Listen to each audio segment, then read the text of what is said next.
ایک یہ سمجھ نہیں آیا کہ آخر پسند کی شادی میں بغیرتی کہاں سے آ جاتی ہے۔ بیٹی نے اگر اپنی مرضی سے کسی کو چن لیا تو قیامت کیوں ٹوٹ پڑتی ہے۔ غیرت کے علم برداروں کو تب تو کچھ محسوس نہیں ہوتا جب اپنی بیٹی کو ڈھول تاشوں کے ساتھ ایک اجنبی کے حوالے کر دیتے ہیں، ایسے مرد کے بستر پر پھینک دیتے ہیں جسے اس نے نہ کبھی دیکھا، نہ جانا، نہ سمجھا ہوتا ہے۔ ہاں البتہ یہ بڑے فخر کی بات سمجھی جاتی ہے کہ بچی نے بنا چوں چراں، بنا سوال کیے اپنی زندگی کے سب سے اہم اور بڑے فیصلے پر خاندان کی مرضی کے آگے سر جھکا دیا، اور یہی بیٹی کی قربانی خاندان کی عزت کہلاتی ہے۔ قبائلی اور جاگیردارانہ معاشروں میں عورت ایک نجی ملکیت تصور کی جاتی ہے، کبھی باپ کی، کبھی شوہر کی، کبھی بھائی کی اور کبھی بیٹے کی۔ عزت کا استعارہ، غیرت کا بہانہ۔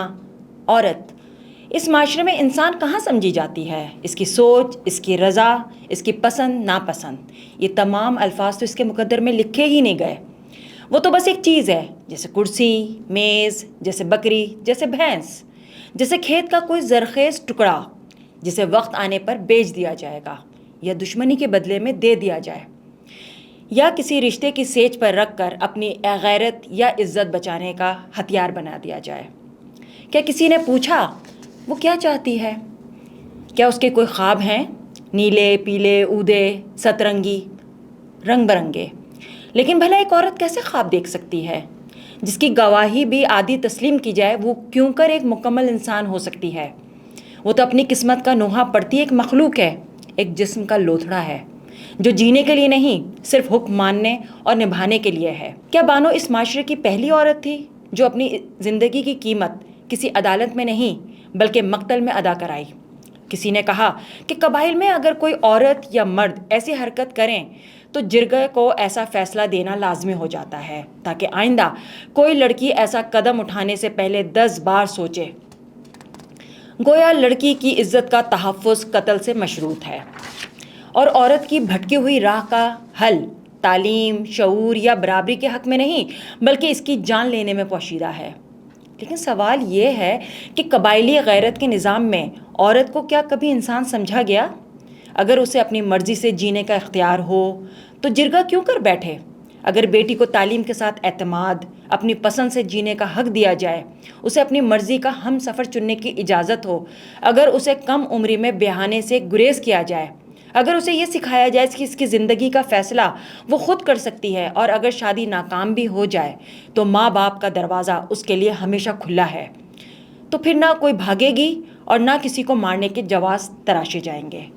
پہلے بانو کے بہیمانہ قتل کی ویڈیو جنگل میں آگ کی طرح پھیلی، ہاہاکار مچی، کسی نے اس کی شان میں قصیدے پڑھے تو کسی نے نوحہ۔ اگلے ہی روز وزیر اعلیٰ صاحب پریس کانفرنس کرنے آئے اور کیس کو زنا بالرضا کا ڈنکا بجا کر قتل کا بالواسطہ جواز مہیا کر گئے۔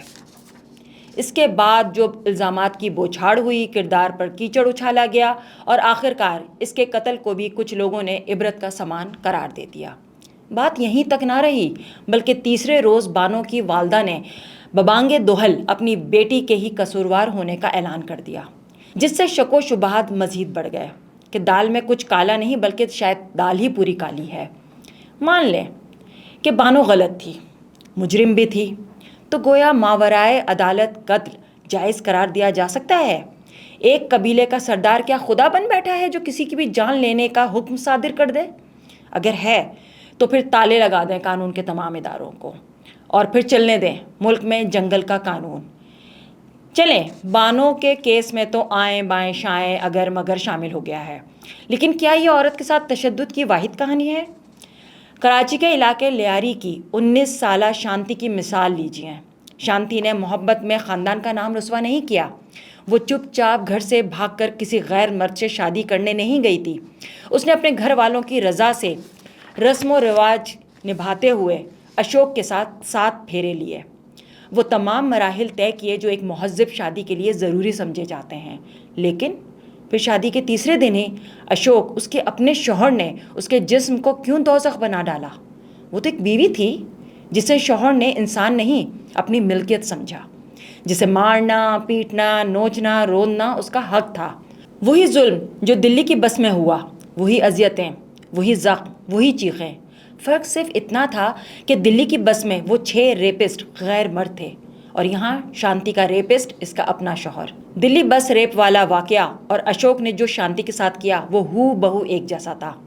وہی روڈ تھی، وہی سفاکیت تھی، انتڑیاں تھیں، خون تھا اور عورت کی زندہ لاش۔ کہانی ختم۔ چلی شانتی تو ہندو مذہب کی ایک کمتر لڑکی تھی، غریب، چمار، اس کے مر جانے سے کون سے مسلم معاشرے میں کوئی فرق پڑ جانے والا ہے۔ لیکن کورنگی کی عائشہ نور کا کیا قصور تھا، جو 2 بچیوں کی ماں تھی؟ نہ جانے کس بات پر اس کے شوہر کو غصہ آیا، شاید صرف اس لیے کہ وہ اس کے سامنے جواب دینے کے قابل ہوئی، یا آواز بلند ہو گئی۔ پہلے تو شوہر نے بے رحمی سے اسے مارا پیٹا جیسے وہ کوئی انسان نہیں، ایک چیز ہے۔ پھر جب وہ جان بچانے کے لیے دوڑی تو شوہر نے اپنے باپ اور بھائی کے ساتھ مل کر اس کے منہ میں تیزاب انڈیل دیا۔ جلتا ہوا جسم، جھلستی چیخیں، لڑکھڑاتی سانسیں۔ عائشہ بھی ایک عورت تھی اور عورت ملکیت ہوتی ہے۔ ایک اور کہانی ختم ہوئی۔ جنگ کی کنزا، زرعی یونیورسٹی راولپنڈی کی طالبہ، تعلیم کے خواب آنکھوں میں سجائے ایک روشن کل کی امید لیے جینے والی کنزا اپنے امزاد ادریس کے ہاتھوں برباد ہو گئی۔ پہلے اس نے کنزا کا ریپ کیا، پھر زہر دے کر اسے مار ڈالا۔ وجہ رشتے سے انکار، گویا عورت کا انکار بھی موت کا پروانہ ہے۔ وہاڑی کی نائلہ کی کہانی بھی لرزہ خیز ہے۔